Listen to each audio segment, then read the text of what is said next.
Well, here we are at the end of another suit project and, well, like the last time, I have a bit of a confession to make. Now, evidently, it's not that I have already made the trousers, please see Exhibit A, though I guess there is a sense in which you could say that I have made this suit before. Whee! Oh no. Oh, lol. Whee! I'm probably 99.8% of you are just here to learn about tailoring or, I don't know. To be honest, I can't really understand why anyone will watch this. But at least a few of you are, I assume, and for those of you who aren't, and more particularly for those of you who have, this revelation might seem to have ramifications for the, how should I say, integrity of the channel. Although I hope not. You know, I think I've been reasonable. Anyway, let's not beat around the bush too much. The secret is this. This suit that I'm sewing now, and not the one that I sewed in my Sewing My Wedding Suit series, is actually going to be my wedding suit. Scandalous. Scandalous. Oh, let's be careful now. Ooh. So yeah, when I was sewing the original wedding suit, that was what, winter? And we were originally eyeing up an early spring date, which is to say, a date on which one would be well served by a relatively warm, properly constructed, heavy fabricked, heavy lined, whatever, suit thing to wear. As it happened, we ended up getting a date in the heart of summer, which, you know, where I live can either be, you know, wet and windy, or it can be extremely hot. So I thought, well, not only have I got all this extra time that I didn't think I was gonna have, but I also don't necessarily want to be stood there in my black bamboo with sort of polyester lining suit jacket on what could potentially be a sort of 35-degree day. So that's why I thought of linen. That's why we are doing this.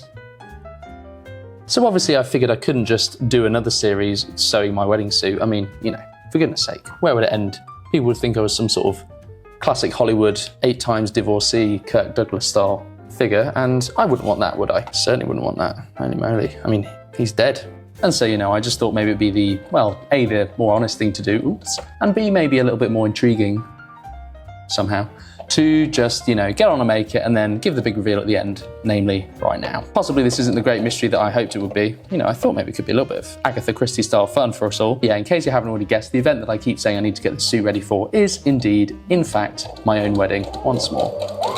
So look, you know, I hope you can forgive me, and indeed forgive the hurry that I keep saying I'm in over the last few weeks, which is, you know, indeed true, the case, blah, blah, blah, all that jazz. But enough of that for now. Look at these trousers, look at these pockets. Aren't they nice? Are they nice? I don't know. We're about to find out. Overall, I'm feeling very good about this suit. I've had the jacket, the still semi-completed jacket, hanging up on the outside of my wardrobe. And I've got to say, I do always enjoy doing that when it's in the sort of final stages of construction. You know, you wake up in the middle of the night, you're like, what on earth is that? You're absolutely terrified, and then you remember, oh yeah, it's just my latest amateur tailoring masterpiece, just chilling out with my sleep paralysis demon. I mean, I've talked before about how attractive I find it when the basting stitches are still in. And, you know, especially when I've only put one sleeve in as well, that really adds a touch of sort of, you know, Frankensteinism to it. Yep, as ever, as I always say, as long as each one can be a little improvement on the last, I'll be happy. And I think that's where we're at. Although who knows how these trousers are going to pan out, I guess. That's what we're looking at. Respectable, respectable. There's stuff that goes on here at the very corner that I often get a little bit confused by. I think there's some instruction in my special book about, you know, keeping one thing or another out of the way of the other, and I just prefer, I think, to catch it all in the side seam. The cheat ways are the best ways sometimes, aren't they? I'm really hoping against hope, that these pleats work this time properly. I mean, again, those last trousers from the I Love Sewing Trousers episode, I feel like they were more or less there. There were a few things I changed. I'm gonna have to try and remember what I changed about the pattern, actually. I'll think about it and get back to you. Yeah, I guess whatever changes I have made are the ones I said I was gonna make at the end of that trouser episode. You would think, wouldn't you? So anyway, without going back to that video to check what it was exactly I said I was going to do, I'm pretty sure it was just lengthen the seat seam by another, maybe it was a centimetre or so. And then I think also the crotch, lengthen the crotch, change the shape of it slightly. Yeah, something like that. Yeah, and then also, most interestingly, I followed the advice that a nice forthcoming viewer offered. I'm sorry, I haven't got the name to hand. But if you remember that it was you, please do shout yourself out. About making sure that the grain line was properly oriented with relation to my waist and so on, because their suggestion was that part of why, for instance, the pleats were pulling open was that the grain line was actually sort of angling outwards towards the sort of outside of my leg, and obviously you'd want it to be going directly down. And to do that, I modified the closeness basically of the stance. So yeah, it's to do with the wideness or otherwise of my stance. And certainly from my thighs, I actually have quite a close stance. So my thighs actually sort of basically go inwards. As I've said, I'm kind of knock-kneed. So my thighs immediately go inwards and then they sort of straighten out a little bit at the knees. My legs do, that is. And so yeah, so I just, I'd already made a modification for that purpose when I made this pattern, but I just sort of made it even more extreme. So basically had, if you imagine, from going out here, if the leg was going down there, I basically just changed the angle to come inwards a little bit like that. And I'm hoping that all of these tweaks will, you know, at least have some of the desired effect in, among other things, getting rid of the pulling open pleats and just generally cleaning up the way the trousers are hanging. Yeah, this incidentally is a fun version of the pipe pocket. As those of you may know who've made pipe pockets before, there's this bit where you have to snip the prongs. It's quite difficult because you have to snip, I think with the classic pipe pockets, you want to snip the garment fabric layer, but not, for heaven's sake, not the piping layer. In this case, you actually don't need to worry about that. I can't remember why. If I think of it later, I'll let you know. But what's fun about it is I remember making this the first time and was like, don't you need some sort of like pocketing layer to reinforce it on the other side? And then I realized the point is you're using the pocket bag, one of the pocket bags, as essentially the reinforcement layer. I was being a little bit of a so-and-so last week, you could say, implying that tailoring is a sort of mildly wasteful practice at some point, which is definitely not fair. This is an excellent example of why the opposite is true. It is fun, the idea of having your own videos that you've made for, other people's benefit as your own little like memory aid. Yeah, the other day I was thinking, maybe I'll make myself another shirt. Then I thought, can I remember how to do that? And then I remembered, it doesn't matter if I remember because I put it on video. So I can just get that video up side by side with yours truly. And yeah, test the wisdom of my own instructions, which perhaps I'd rather not do. Might be a bit too much to bear. Never gets any easier, does it? Yeah, so rather than having two separate piping pieces, you just have this one piece that serves to be the piping on both sides. Obviously I haven't pressed this yet and possibly I've not snipped it enough either, so give it a few goes. Yeah, okay, so I've pressed that now and I'm just gonna take this because I do not have the guts to snip any further in there. I can't even see the stitch anymore on the other side, so I feel as if I'm within 0.5 millimeter anyway. I don't really understand why it's still looking like that. I'm just gonna live with it.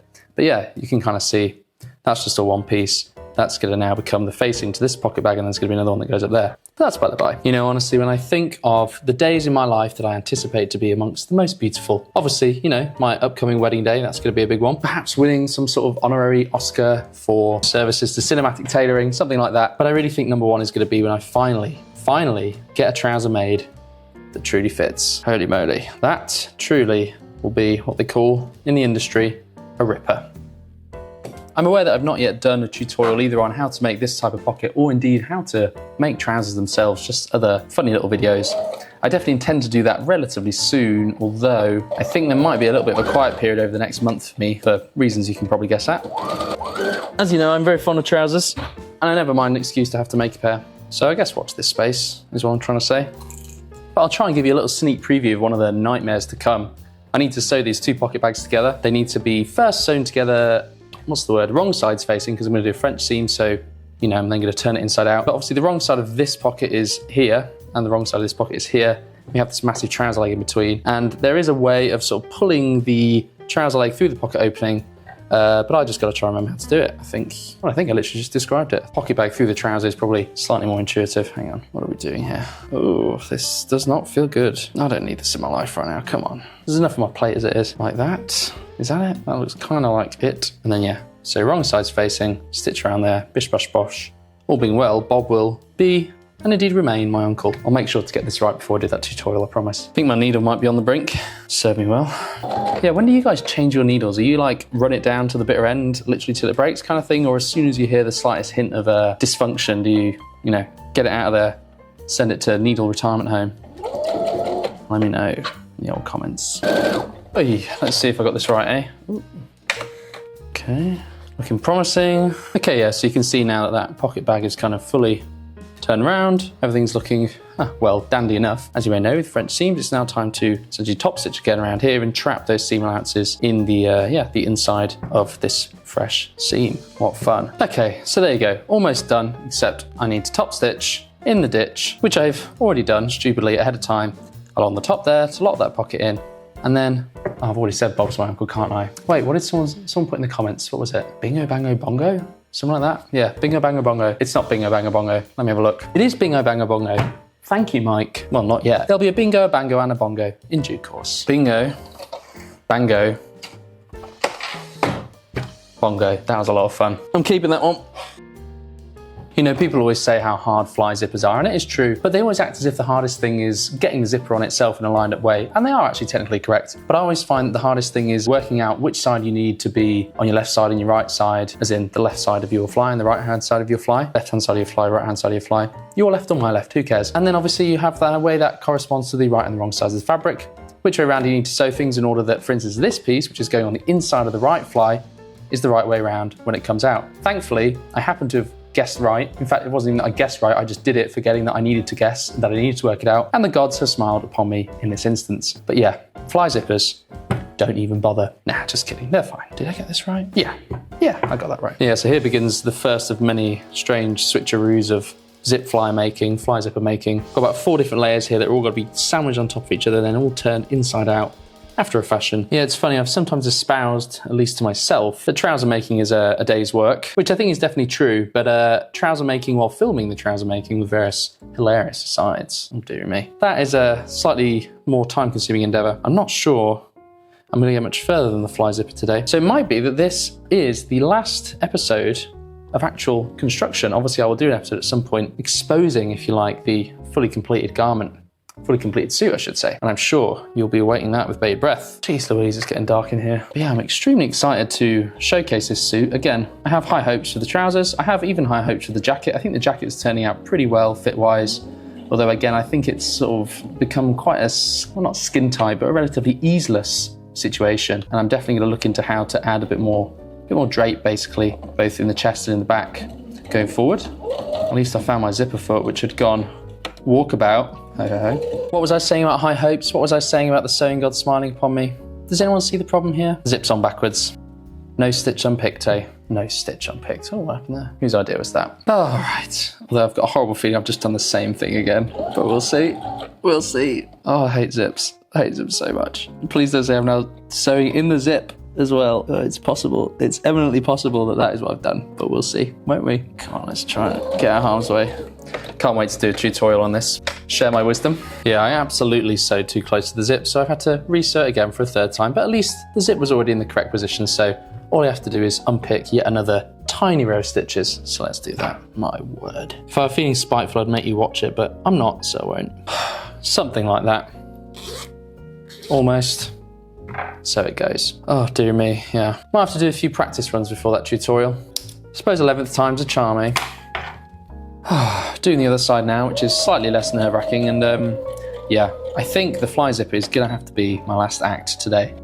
Oy, for goodness sake, I don't know why I keep taking the machine down and instantly needing to use it again. I'll be back on the scene in, I guess, a couple of weeks, and I'll be showcasing how this bad boy turned out. Did I do wrong size to right size or something? Nope, nothing so egregious as that. Okie dokie, we're getting somewhere, I think. So yes, I thank you once again for your patience with me, for your forgiveness, which I hope is forthcoming of my deceitful ways. I like to think the stakes could hardly be lower, but I understand. No one really likes getting the wool pulled over their eyes. So yeah, you'll hear from me again, I guess, in a couple of weeks.